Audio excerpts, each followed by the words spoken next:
Hello friends, welcome back to our channel. आज से हम शुरू करने जा रहे हैं आपकी क्लास 12th की बायोलॉजी की एनसीईआरटी, जिसमें आज हम आपका फर्स्ट चैप्टर देखेंगे, जीवों में जनन। देखिए, एनसीईआरटी बायोलॉजी की हम यहाँ पर कंप्लीट करेंगे और जो भी इम्पॉर्टेंट चीज़ें हैं जो आपको आपके कॉम्पिटिटिव जो भी बच्चे यहाँ 12th के हैं तो बहुत अच्छी बात है। आपका कंप्लीट हम किस तरीके से आपने को आंसर करना है, उसको किस तरीके से एक्सप्लेन करना है, सब वो लिखना सिखाएंगे। उस चीज़ की आप टेंशन मत लीजिए बोर्ड एग्जाम से पहले। लेकिन अभी जो बच्चे हैं अगर वो कंपटीशन के लिए प्रिपरेशन कर रहे हैं, उनको 11th और 12th क्लास के एनसीईआरटी चाहिए, तो उनको थोड़ा एनसीईआरटी से बाहर जाना पड़ता है क्वेश्चन को कवर करने के लिए।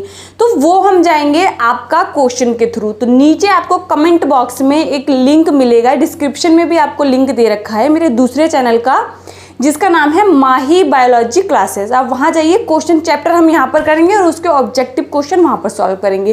प्लस वहाँ पर 11th क्लास की एनसीईआरटी भी आपको इंग्लिश में, हिंदी में पढ़ाई जा रही है। तो आप जाकर प्लेलिस्ट देख सकते हैं, आपकी प्लेलिस्ट बनी हुई है, ठीक है। उसमें हम सेकंड चैप्टर पर हैं अभी, जो आपका सेकंड चैप्टर है जैविक वर्गीकरण, जीव जगत का वर्गीकरण। तो उसको पढ़िए। अगर आप कंपटीशन की प्रिपरेशन करेंगे, आपके छोटे भाई बहन अगर 11th क्लास में हो तो आप ज़्यादा से ज़्यादा शेयर कीजिए।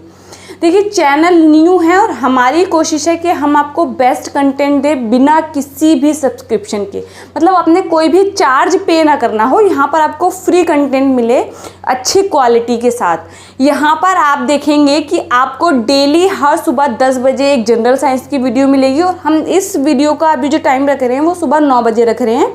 बाकी उसके बाद देखेंगे कि इसको कब अपलोड करना है, ठीक है। आप टाइम बताएंगे कि 11 बजे वैसे मुझे बेस्ट टाइम लग रहा है। 10 बजे जनरल साइंस की, 10 बजे आपका सुबह जनरल साइंस की, बाकी आपका जो है 11th 12th क्लास की एनसीईआरटी हिंदी में कितने बजे, 11 बजे, ठीक है। तो ये आप मुझे कमेंट करके बताएंगे। आज जनरल इंट्रोडक्शन है चैप्टर का, तो देखिए समझिए, मैं आपको कुछ चीज़ें समझाती हूँ। यहाँ पर हम बात करेंगे जीवों में जनन। सबसे पहले जनन है क्या, इस चीज़ को समझिए। इस चीज़ को आप जानते भी हैं, आप अपने भाषा में जानते हैं कि जनन क्या होता है, जनन क्यों ज़रूरी होता है। आप सुनिए क्वेश्चन के पॉइंट ऑफ व्यू से। किसी भी जाति या किसी भी जीव का अपनी जीवन को, मतलब अपनी जो जाति है उसको बचाए रखने के लिए जो एक प्रोसेस को अपनाया जाता है वो जनन है। आप देख रहे हैं आज ह्यूमन प्रेजेंट है, आपके बहुत सालों पहले अब से ह्यूमंस प्रेजेंट थे, और वो सालों पहले यहाँ पर क्या था, आपके पेड़ पौधे थे, और आज भी वो पेड़ पौधे क्या हैं, अस्तित्व में हैं। एक जाति जो होती है वो क्या करती है, अपने आप को जनन के द्वारा मेंटेन करके रखती है, अपनी जाति को मेंटेन करके रखती है अपना जनन के द्वारा। मतलब जनन वो प्रक्रिया है जिसके द्वारा कोई भी जो है जनक होते हैं वो अपने जैसे संतानों को उत्पन्न कर सकते हैं, अपने जैसे संतानों को उत्पन्न कर सकते हैं। इतनी चीज़ समझ आई। जनन क्या है, मतलब अपनी संतति को उत्पन्न करना, अपने जो नॉर्मल लैंग्वेज में हम बोले अपने बच्चों को जन्म देना, वो क्या है, जनन है, ठीक है। अब जनन के प्रकार क्या है वो भी समझेंगे। यहाँ पर समझिए जनन की ज़रूरत क्यों है, ठीक है। एक मैंने आपको 11th क्लास में एक आपका है फर्स्ट चैप्टर में, जब आप पढ़ते हैं जीव जगत, तो वहाँ पर आप देखते हैं एक बहुत ही, साइंटिस्ट तो सारे ही महान होते हैं, एक साइंटिस्ट हैं जिनका नाम है मिस्टर अर्नस्ट मेयर। उन्होंने एक क्या है जाति की परिकल्पना दी। उन्होंने क्या किया, आपकी स्पीसीज जो है उसका क्या किया, एक कॉन्सेप्ट दिया, बायोलॉजिकल कॉन्सेप्ट ऑफ स्पीसीज। उसमें उन्होंने बोला जो एक दो जातियां होती हैं, माना दो अलग अलग जातियां हैं, वो सेपरेट होती हैं किसके द्वारा, जनन के द्वारा। मतलब वो नेचुरल तरीके से, प्राकृतिक रूप से जनन नहीं कर सकती। उनके बीच में क्या है, जनन एक बैरियर का काम कर रहा है।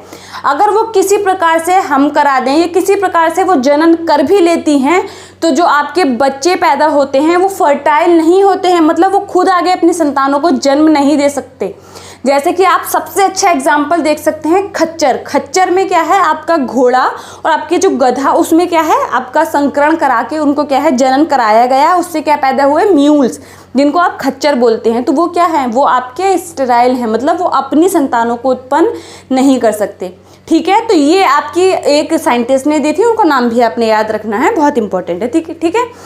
अब देखिए जनन, हमें पता चला जनन क्या है, एक बहुत ही इंपॉर्टेंट प्रक्रिया है जिसके द्वारा जीव जो है अपनी जाति को बनाए रखता है। अब देखिए, कोई एक जीव अपना ये डिसीजन ले सकता है कि वो क्या करे, अपना बच्चों को जन्म देना है, ये नहीं। मान लीजिए कोई ह्यूमन कपल है, उन्होंने ये डिसीजन लिया है कि वो अपनी खुद की संतानें पैदा नहीं करेंगे, अपनी खुद की संतानें क्या है, जनन नहीं करना चाहते। उनको नहीं चाहिए बच्चा, उन्होंने ये डिसीजन लिया, ठीक है। हो सकता है कोई भी उनका पर्सनल रीज़न रहा हो, या वो सोशल वर्किंग चाहते हो और कोई अडॉप्ट करना चाहते हो बच्चे। बहुत सारे ऐसे बच्चे हैं जिनको पेरेंट्स की ज़रूरत है, कुछ भी इशू रहा हो, कुछ भी उनका जो है ज़रूरत रही हो, जो उन्होंने ऐसा डिसीजन लिया, ठीक है, कोई प्रॉब्लम नहीं है, क्योंकि यहाँ पर सिर्फ एक कपल ने ये डिसीजन लिया है। लेकिन अब अगर आप ये सोचें, एक तरीके से सोचिए, सारे ह्यूमंस, अभी की जो जनरेशन है, हम जैसी पॉपुलेशन जो अभी यंग एज में है, वो ये डिसीजन ले लें कि हम अब आगे क्या करेंगे, अपना बच्चा पैदा नहीं करेंगे, अपनी संतानों को जन्म नहीं देंगे। तो क्या होगा, एक समय ऐसा आएगा जब ह्यूमन का अस्तित्व ही खत्म हो जाएगा, ठीक है। तो ये समझिए, ये क्या हुआ, एक जाति ऐसा डिसीजन कभी भी नहीं ले सकती। आप देखते हैं कि कोई एक जाति लुप्त हो गई, आप पढ़ते हैं, हाँ आपने देखा होगा, डोडो एक पक्षी था, उसका क्या करा, ह्यूमन ने इतना ज़्यादा शिकार किया कि वो अपना लुप्त हो गई, ख़त्म हो गई।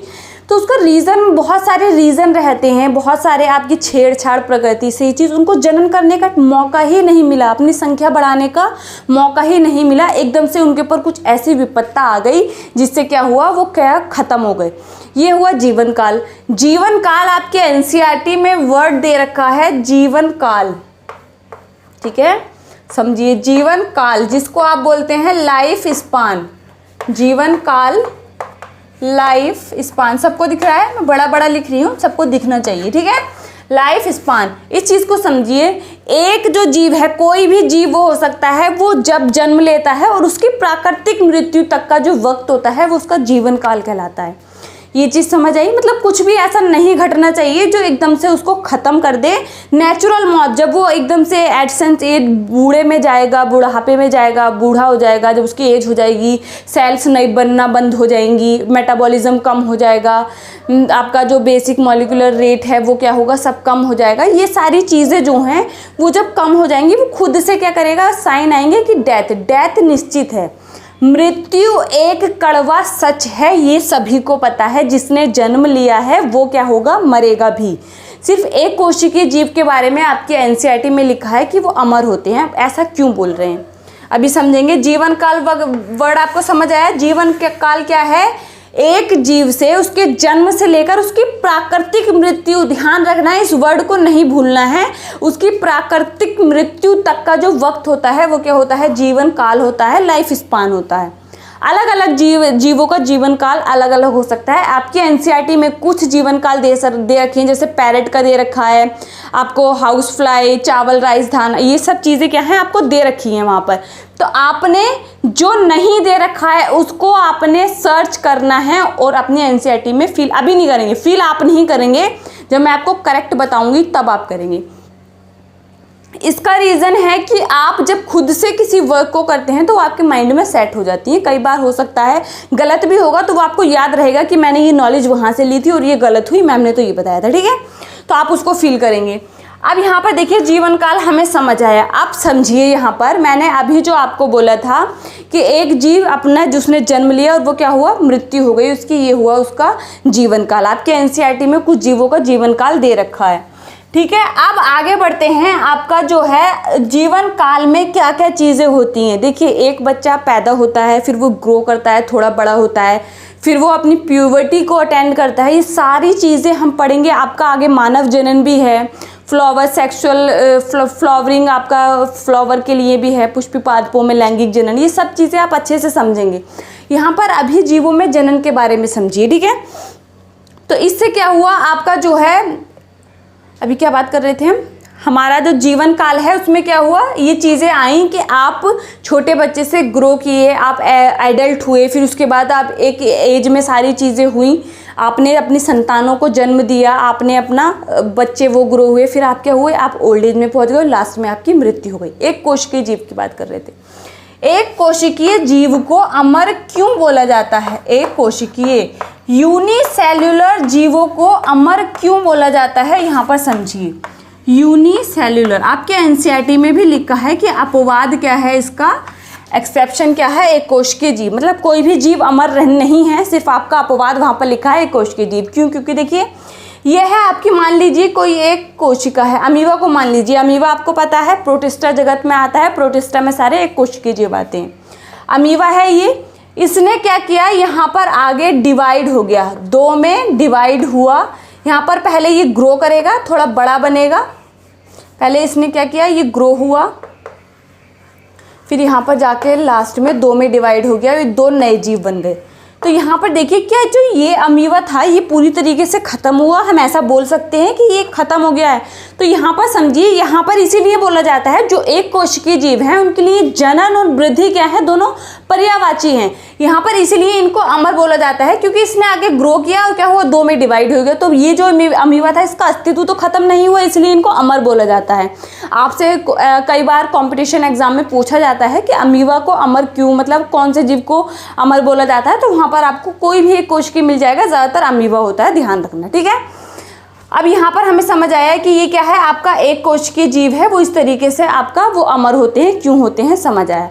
बाकी कोई भी जीव जो है वो अमर नहीं है, उसकी मृत्यु क्या है, निश्चित है। अब समझिए, मैं एक चीज़ आपको बताती हूँ कि आपका जो जीवन काल जो है उसका रिलेशन आप मुझे बताइए किस चीज़ से है। क्या किसी के जीव के साइज से उसका रिलेशन है? अगर हम देखें कि हाथी तो इतना बड़ा है तो वो उसका लाइफ स्पान ज़्यादा होना चाहिए, नेचुरल जो उसका लाइफ स्पान होता है वो ज़्यादा होना चाहिए। कौवा इतना छोटा है तो क्या उसका लाइफ स्पान कम होना चाहिए हाथी से। तोता इतना छोटा है, तोते का आपके एनसीईआरटी में भी दे रखा है 140 ईयर्स होता है। तो इसका आपके जीव से कोई मतलब नहीं है, ठीक है, जीव के आकार से कोई मतलब नहीं है। आप देखेंगे तोता और कौवा जो होता है, दोनों का जो लाइफ स्पान है उसमें बहुत बड़ा डिफरेंस होता है। कौवे का लगभग 15 से 25 वर्ष होता है अलग अलग उसमें, और यहाँ पर आप देखेंगे तोते का 140, जबकि आकार उनका लगभग सेम है, लगभग सेम है उनके आकार, उसी तरह की संरचना है, लेकिन आकार का कोई भी रोल नहीं है आपका जब आप जीवन काल की बात करते हैं, ठीक है। तो ये भी आपने अपने माइंड में सेट कर लेना है, ठीक है। अब यहाँ पर समझिए, जनन की हमने बात की कि जनन क्यों ज़रूरी है और जनन का क्या महत्व है। समझ में आई इतनी बात कि जनन का महत्व क्या है। अब आगे 1-2 चीज़ें देखते हैं। जनन जो है वो 2 प्रकार का होता है। जनन जो है वो 2 प्रकार का होता है, एक होता है अलैंगिक जनन, एक होता है अलैंगिक जनन। वर्धी प्रजनन के बारे में भी हम बात करेंगे, वो अलैंगिक जनन में ही आता है, ठीक है। और दूसरा होता है लैंगिक जनन, लैंगिक जनन। देखिए, बायोलॉजी को पढ़ने में मज़ा आना चाहिए, आपने फील करना है बायोलॉजी को, तभी आप चीज़ों को सीख सकते हैं। एग्ज़ाम का प्रेशर लेके नहीं पढ़ना है, चीज़ों को सीखना है। असेक्सुअल रिप्रोडक्शन और सेक्सुअल रिप्रोडक्शन। अब यहाँ पर समझिए, एसेक्सुअल क्या होता है, आपने सिर्फ एक माइंड में अपनी बात बैठा लेनी है कि जो पेरेंट में सिर्फ एक ही पेरेंट इन्वॉल्व होता है बच्चों को, संतति को जन्म देने में, वो क्या है आपका एसेक्सुअल रिप्रोडक्शन। लेकिन लैंगिक जनन में क्या है आपका, लैंगिक जनन में 2 पेरेंट इन्वॉल्व होते हैं। ह्यूमंस क्या करते हैं, लैंगिक जनन करते हैं, 2 पेरेंट्स अलग अलग लिंग के इन्वॉल्व होते हैं। इसी तरीके से क्या होता है आपका सभी जीवों में होता है, प्लांट्स में देखेंगे, निम्न जीवों में देखेंगे, सभी में क्या अलैंगिक जनन अलग होता है, उसमें सिर्फ एक पेरेंट्स इन्वॉल्व होता है, और यहाँ पर आपका लैंगिक जनन अलग होता है। जैसे हम लैंगिक का तो हमने देखा, अगर हम ह्यूमंस को देखें, मानव को देखें, लेकिन अगर हम अलैंगिक जनन को देखें तो आपने एक जीव देखा होगा हाइड्रा। ये मान लीजिए हाइड्रा की बॉडी है, यहाँ पर क्या होती है, एक बर्ड उत्पन्न होती है। क्या होती है, बर्ड उत्पन्न होती है, ये ग्रो करती है और आगे जाके अलग हो जाती है अपने पेरेंट्स से और नए जीव को उत्पन्न करती है। और ये क्या है, ये है अलैंगिक जनन का प्रकार, जिसको बडिंग बोलते हैं, मुकुलन बोला जाता है, हाइड्रा में होता है, ठीक है। क्वेश्चन भी पूछा जाता है। अब समझिए, अलैंगिक जनन जो होता है, समझिए इसमें एक ही पेरेंट इन्वॉल्व है, एक ही जनक इन्वॉल्व है, इसलिए जो इसमें संतति उत्पन्न होगी क्या उसमें विभिन्नताएं आएंगी, उसमें आपको विभिन्नताएं देखने मिलेंगी, नहीं देखने मिलेंगी, क्योंकि क्या होता है यहाँ पर जेनेटिकली और वो मॉर्फोलॉजिकली आपके अलग होते हैं, आनुवांशिक और उससे क्या होते हैं, एकदम सेम होते हैं, इसलिए इनको कोलोन भी बोला जाता है। ध्यान रखना है इसके लिए, अलैंगिक जनन से उत्पन्न संतति को हम क्या बोलते हैं, कोलोन भी बोलते हैं, क्योंकि इनमें क्या होता है, आनुवांशिक रूप से और आकारिकीय रूप से किस तरीके के होते हैं, अपने पेरेंट के समान होते हैं। वेरिएशन कहाँ से आएंगी। अब समझिए, मानव में मैंने चैनल पे आपको ये भी बताया कि मानव में लिंग निर्धारण, उस चीज़ को समझेंगे तो आपको समझ आएगा। मानवों में क्या होता है, आप देखते हैं फीमेल आपका यहाँ पर होती है और मेल होता है, तो यहाँ पर कुछ लक्षण आपके पता है, आपको फीमेल से आते हैं और कुछ मेल से आते हैं, तब जाके 46 क्रोमोजोम यहाँ पर बनती है। क्रोमोजोम का इसमें बहुत इंपॉर्टेंट रोल है, ठीक है। उस वीडियो को देखना, 10-5 मिनट की वीडियो होगी, इंपॉर्टेंट बहुत है, आपकी कॉन्सेप्ट क्लियरिटी होती है। तो यहाँ पर देखिए इसमें क्या है, कुछ कैरेक्टर मम्मी से आए, कुछ पापा से आए। हम सुनते भी हैं, हम कहीं किसी के यहाँ पर कोई भी बेबी आता है तो हम सुनते हैं इसकी आंखें बिल्कुल मम्मा पे गई हैं, नोज़ पापा पे गई है, या फिर इसकी स्माइल मम्मा की जैसी है। इस तरीके से हम सुनते हैं। जब बच्चा ग्रो करता है, जब पैदा होता है, कुछ कैरेक्टर मिलते जुलते होते हैं। तो ये क्या है, कुछ वेरिएशन आती हैं और विभिन्नताएं बहुत ज़रूरी है। आज अब देखेंगे इतना बड़ा इवोल्यूशन आप देख रहे हैं, अगर हम देखें तो उसमें सबसे इंपॉर्टेंट रोल किसका है, लैंगिक जनन का है, सेक्सुअल रिप्रोडक्शन का है। सेक्सुअल रिप्रोडक्शन बहुत ज़्यादा इंपॉर्टेंट है विभिन्नताओं के लिए। इससे विभिन्नताएं आती हैं, क्योंकि यहाँ पर हम पढ़ेंगे, एक एक चीज़ को डिटेल में पढ़ेंगे कि किस तरीके से लैंगिक जनन में विभिन्नताएं आती हैं, क्रॉसिंग ओवर क्या होता है, जीन की लैपिंग क्या होती है, ये सब चीज़ें हम बहुत अच्छे से पढ़ेंगे। आप सिर्फ जुड़े रहिए चैनल के साथ और एक एक चीज़ को आपने बहुत अच्छे से समझना और पढ़ना है। ये आपको बहुत ज़्यादा हेल्प करेगा। आप 12th पढ़ें, आप कंपटीशन एग्ज़ाम दें, नीचे जो चैनल है उसको सब्सक्राइब ज़रूर करना है। वहाँ पर कंपटीशन के आपको क्वेश्चन करा जाएंगे और आपने 12th बोर्ड में किस तरीके से परफॉर्म करना है वो भी आपको वहीं सिखाया जाएगा, ठीक है। तो आप इतना समझिए जो अलैंगिक जनन और लैंगिक जनन में क्या डिफरेंस है। यहाँ पर एक ही जनक इन्वॉल्व होता है और यहाँ पर 2 जनक इन्वॉल्व होते हैं, इसलिए अलैंगिक जनन में विभिन्नताएं नहीं आती हैं, जबकि लैंगिक जनन में क्या है, आपकी विभिन्नताएं आती हैं। तो आपने समझा जीवों में जनन ज़रूरी क्यों है, ये हम समझ चुके हैं। किसी भी जाति को, किसी भी जीव को अपने अस्तित्व को बनाए रखने के लिए इस धरती पर जनन ज़रूरी है। अलग अलग मेथड से लोग जनन करते हैं, कुछ अलैंगिक होता है। अलैंगिक में भी बहुत सारे प्रकार हैं, हम पढ़ेंगे। आप अपनी एनसीईआरटी को पढ़िए, बहुत कुछ सिखाती है, वो बहुत कुछ बताती है।